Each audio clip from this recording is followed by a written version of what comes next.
Sveicināti! Esam nosinējuši Latvijas dzimšanas dienu, beidzot ir atnākusi ilgi gaidītā ziema, un Saeimā aktīvā fāzē iegājusi nākamā gada, 2026. gada budžeta skatīšana. Lai noskaidrotu par to, kāds tad būs nākamā gada budžets, vai tā būs dāvana Latvijai dzimšanas dienā, esam aicinājuši uz sarunu Saeimas deputātu ar ekonomikas ministru un satiksmes ministru pieredzi Jānu Vitenbergu. Sveicināts, Vitenberga kungs. Sveicināts, ko mēs te kungosimies, varam pāriet uz tu. Pēc pieejamās informācijas nākamā gada budžeta ieņēmumi plānoti aptuveni 16 miljardi, izdevumi krietni lielāki, gandrīz 18 miljardi. 1,8 miljardu deficīts. Ko tas nozīmē Latvijai? Ko tas nozīmē Latvijas iedzīvotājiem? Atkal aizņemsimies? Jāatzīst, ka tas nozīmē vienkāršu lietu. Valsts dzīvo pāri savām iespējām, tērē daudz vairāk nekā nopelna. Un, tā situācija nav diezko spoža. Valsts parāds pārsniegs jau 22 miljardus, aizņemoties nākamā gada budžetam gandrīz 22 miljardus vēl klāt, ja, un tā robeža jau ir sasniegta diezgan kritiski 50% no mūsu iekšzemes koprodukta. Ja. Atgādināšu, ka šī valdība, kad sanāca kopā, tad arī Siliņas valdības deklarācijā bija ierakstīts, strādāsim tā, lai valsts parāds nepārsniegtu 40% no IKP, tā kā to sākotnējo apņemšanos viņi nav pildījuši. Budžets drošākai nākotnē. Tā valdība ir nosaukusi nākamā gada budžetu. Jā, budžeta kontekstā ir daudz runāts par drošību, par aizsardzības spēju stiprināšanu, un tā ir galvenā prioritāte. Ja? Nosargāt mums savu valsti, gan no ārējiem apdraudējumiem, gan iekšēji. Ja?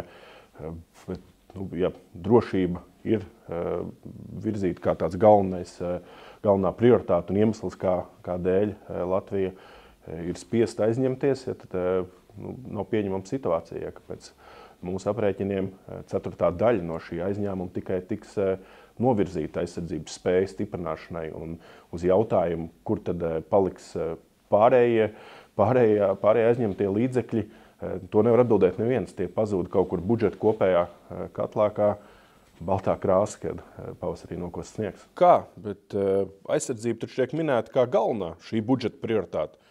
Tur papildus tiek atvēlēti vairāk kā 400 miljoni. Tuvojamies 5% IKP robežai, kas tad ir tas galvenais mērķis? Jā, tam, ka jāstiprina mūsu aizsardzības spējas, drošība, es domāju, ka tam neiebilst neviens šai Saeimā. Arī budžetā, viss, kas ir bijis, viss, kas ir nācis no aizsardzības ministrijas, vienmēr ir atbalstīts, ja, un tur, es domāju, tā izpratne ir atbalstoši un labi, ja, bet mēs redzam, ka iekšlietu resurs šajā budžetā nav bijis pietiekami pārstāvēts, un tās prioritātes no viņa puses nav bijušas virzītas, vai nevar saprast, vai nav bijis pēc tam atbalsts. Un mūsu robežsardze, ja, ļoti daudz štatu vietas vēl nav aizpildīts. Tas apjoms, ko viņi veic, un tas apjoms spiediens, ko izdara uz mūsu robežu, šobrīd ir milzīgs. Katru dienu tur bariem cenšas robežu nelegāli šķērsot. Nevaram atbildēt, neviens nevar atbildēt, cik daudz šiem šķērsotājiem tas tiešām izdodas. Paši ar savu robežu nespējam tikt galā, nāk palīgā kaimiņi. Pat Somijas robežsargi brauc palīgā sargāt mūsu robežu, un tā situācija nav līdz galam korekta, ja, un tur veidojās disbalanss. Ja, būtu svarīgi, ka nākamā gada budžetā tiek atbalstīts tās mūsu iniciatīvas priekšlikumi, kurus esam iesnieguši, un lai beidzot sakārtot pēc daudziem gadiem sakārtotu piemaksas jautājumu par virsstundām struktūrās strādājošajiem. Ja, jo te var minēt piemēru ar mūsu ugunsdzēsējiem. Ja, viena nodaļa, viena komanda, kur brauc palīgā cilvēkiem, dodas iekšā ugunī, ja, tad daļa no šīs komandas saņem piemaksas, daļa nesaņem. Tas nav normāli. Kā var veidoties kolektīvs, vai kā šie cilvēki jūtas, vai viņi jūtas novērtēti? Ja? Protams, ka ne. Un tādēļ arī esam iesnieguši priekšlikumu, kas nav tur super fiskāli ietilpīgi, ja tur vairāk ir vajadzīgi tikai vēlēšanās šo jautājumu sakārtot, un ceru, ka tam būs atbalsts. Budžetā redzam, ka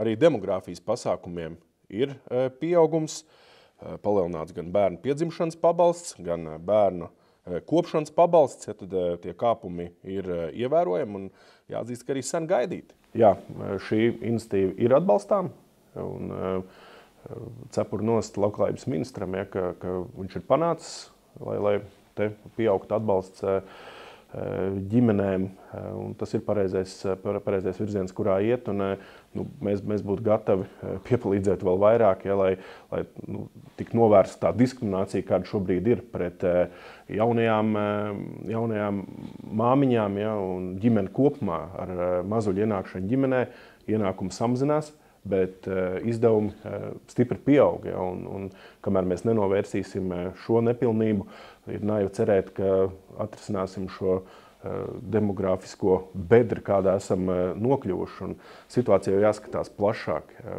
Ir vajadzīgs pieejams pakalpojumu kopums, sabiedriskais transports, medicīnas pakalpojumi, un galā moderns pieejams mājoklis arī reģionos, kuros šīm jaunajām ģimenēm dzīvot. Jā, bet šeit es gribētu saprast, ko jūs esat darījuši, ko jūs esat ierosinājuši, lai šo situāciju labotu.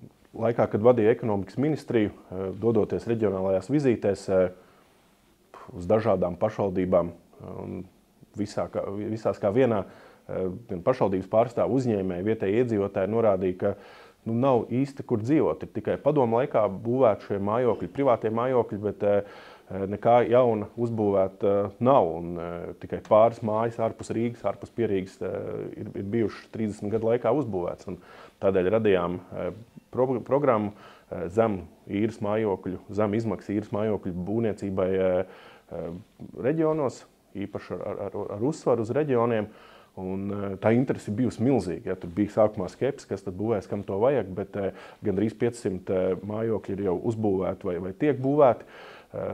Vēl stipri vairāk ir izvērtēšanā un gaida tikai to savu kārtu. Ja, un, tās mājas jau mēs varam redzēt visā Latvijā. Kaut kur ir uzbūvēts, kaut kur tiek būvēts Valmiera, Jelgava, Ventspils, Bauska, pat Tukuma novadā, Sējumas pagastā. Ja, tad, ļoti plaša ģeogrāfija, bet, diemžēl, šajā budžetā nav līdzekļi atvēlēti šīs programmas turpināšanai. Un, ja tas tā noslēgsies, tad šīs mājas būs vienīgās, kas ir uzbūvētas. Un, tā problēma jau ir varbūt sākta risināt, bet ir ļoti daudz citas pašvaldības, kuras arī gribētu būvēt, un šo pašvaldību iedzīvotāji ir pelnījuši mūsdienīgas mājokļus. Un, ja ņemam kopumā, tad budžetā ir izdevumi pieaugs par 800 miljoniem, ja mēs salīdzinām 28. gadu pret šo gadu, pret 2025. gadu, bet tām ministrijām, kuras atbild par mūsu valsts izaugsmi, par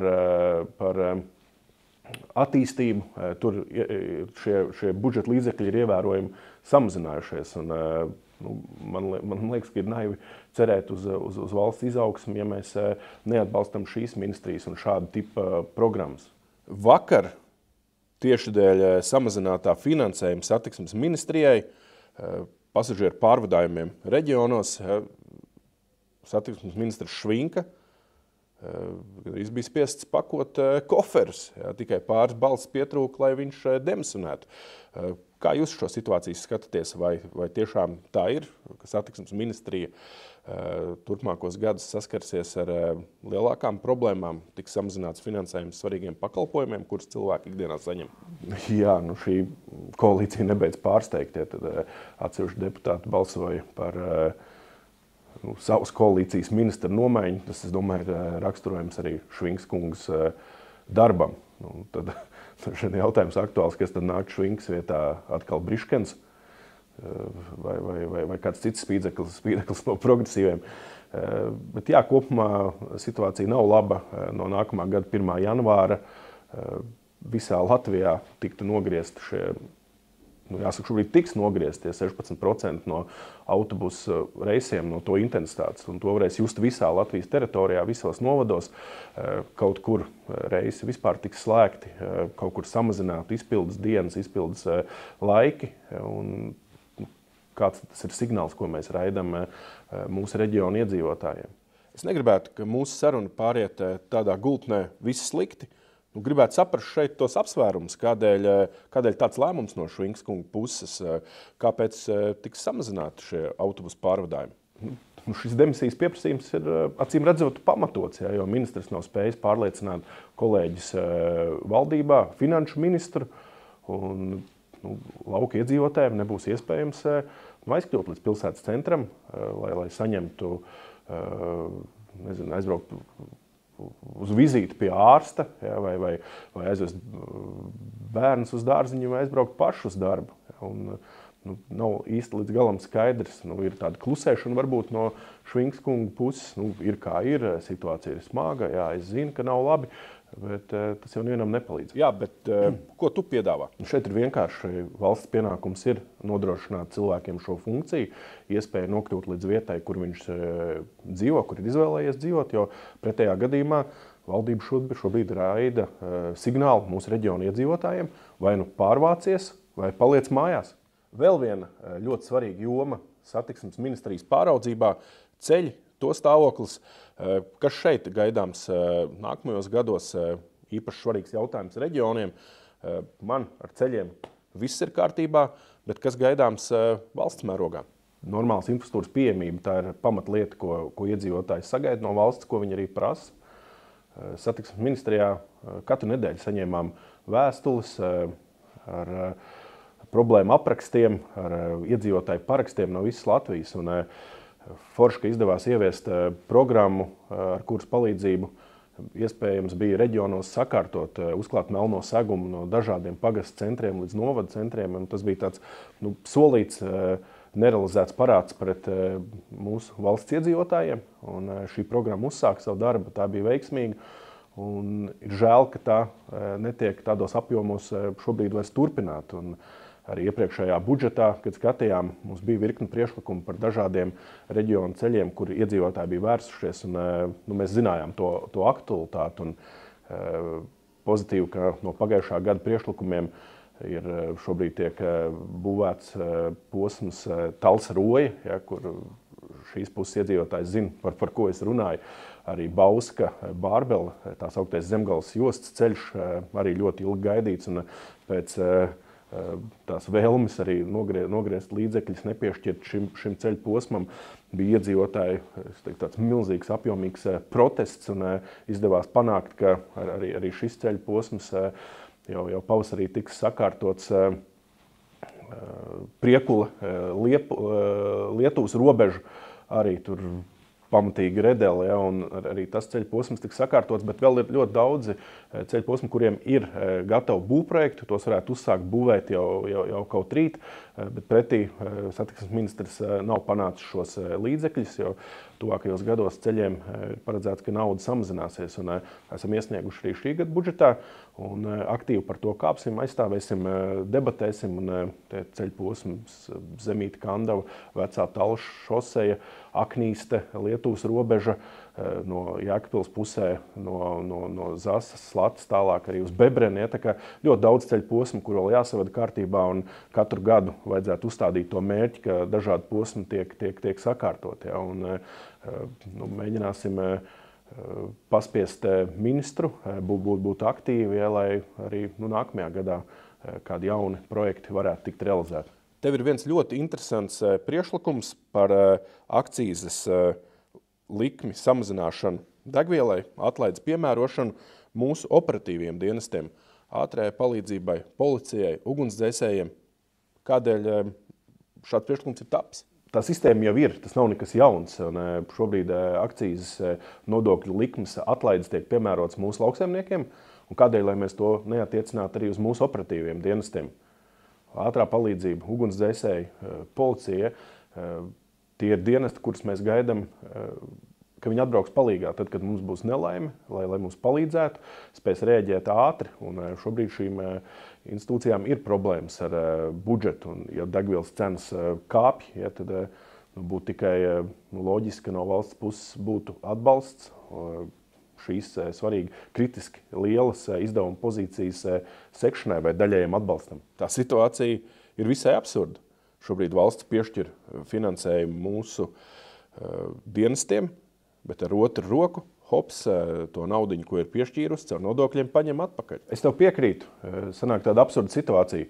Valsts ar vienu roku iedod, hops, un ar otru roku caur akcijas nodokļa iekasēšanu paņem atpakaļ. Un beigās dienesti ir vienkārši bijušas resursi, caur kur šī finanšu plūsma ir notikusi. Jāni, bet iepazīstoties ar šo lielo ķieģeli, ko sauc par nākamā gada budžetu, tad pietiekami apjomīgs dokuments.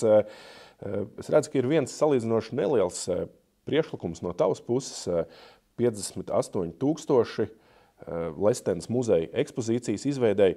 Jā, es zinu, tu nāc no Tukuma novada puses, bet kādēļ šāds priekšlikums ir tapis? Šis ir pēdējais posms, lai šis projekts tiktu pabeigts. Jā, fiziskā ēka ir uzbūvēta, un tas ir izdevies pateicoties gan ziedotājiem, Tukuma novadu pašvaldības lielam atbalstam.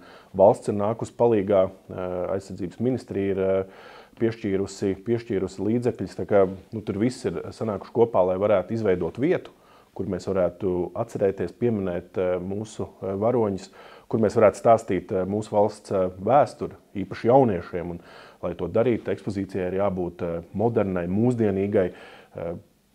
Šajos apstākļos ļoti daudz sabiedriskajā telpā mēs dzirdam dažādos kanālos pausts nepatiesības, mūsu sabiedrības maldināšanu, un tāda vieta kā Lestene ir ļoti, ļoti vajadzīga. Un tas būtu tāds labs noslēgums arī no Saeimas puses, kur Saeima piešķir līdzekļus šai ekspozīcijas izveidei, un visi būtu savu roku pielikuši, lai tas beidzot taptu. Tas ir ļoti ilgi gaidīts, un jāsaka paldies visām iesaistītajām pusēm, nevalstiskajam sektoram. Biedrība Lestene speciāli ir izveidota šim mērķim, un tur darbojās dažādas šīs apakšorganizācijas.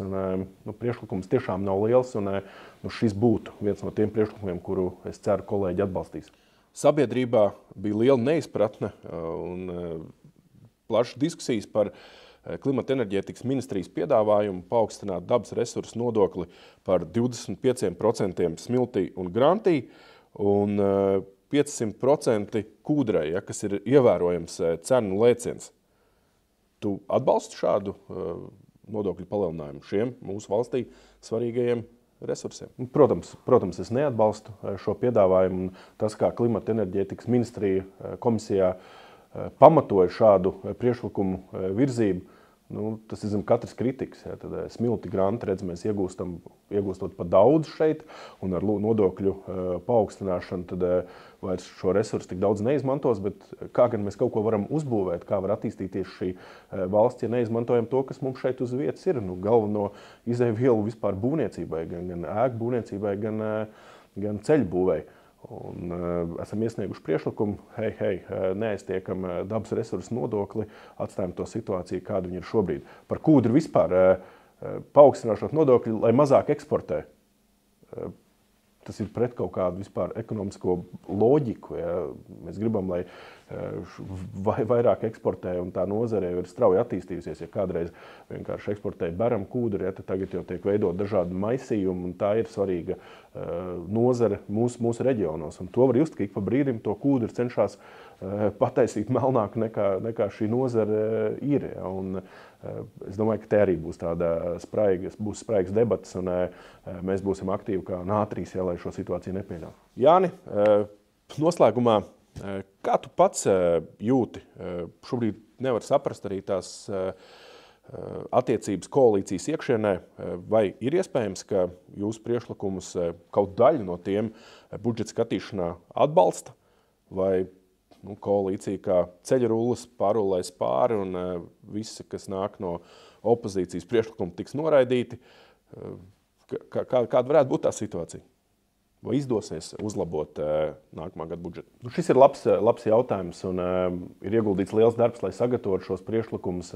Viņi ir pamatoti. Pretī mēs arī norādam normālu resursu, no kurienes arī varētu pasmelties līdzekļus šīm iniciatīvām, jo vēl aizvien Latvijas uzņēmēji atsevišķi sadarbojās ar Krieviju, ar Baltkrieviju, un tas kopējais eksporta apjoms, es domāju, ka šajā gadā varētu pārsniegt pat miljardu. Un vai tas ir godīgi pret tiem uzņēmumiem, kur ir pauduši skaidru nostāju. Nē, mēs ar Krieviju vairs nestrādājam. Viņi nestrādā, bet tie, kas strādā, var turpināt sekmīgi pēc tam ar viņiem konkurēt šeit uz vietas Latvijā, pat piedaloties pašvaldību iepirkumos. Te jau vairākas reizes esam rosinājuši aplikt ar atsevišķu nodokli arī tos, kurus strādā ar šo eksporta apjomu.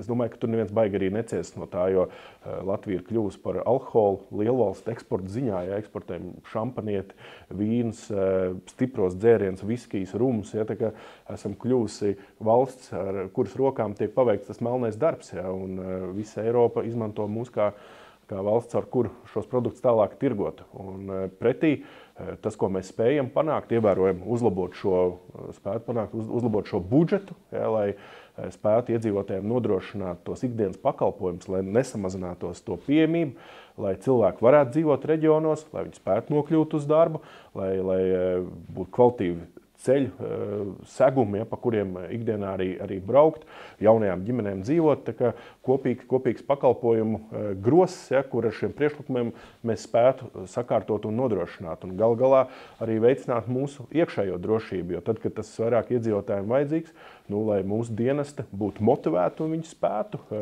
steigt palīgā. Tā kā pakotne ir sagatavota un tas pamatojums pretī arī no mūsu puses ir. Un apstiprinot šos priekšlikumus, šo budžetu varētu ievērojami uzlabot. Un arī mēs, kā opozīcijas partija, noteikti tādā gadījumā arī šo budžetu atbalstītu. Jāni, man jāsaka tev liels paldies par šo sarunu. Nenoliedzami budžets ir šī brīža aktuālākā tēma, aktuālākais jautājums Saeimā. Un tam seko līdzi visi Latvijas iedzīvotāji. Paldies tev par sarunu! Jā, arī turpmāk par budžetu informēsim jūs. Saeimā priekšā otrais lasījums, spraigas diskusijas, debates, vai vispār šo budžetu pieņems. Par to tad arī turpmāk informēsim.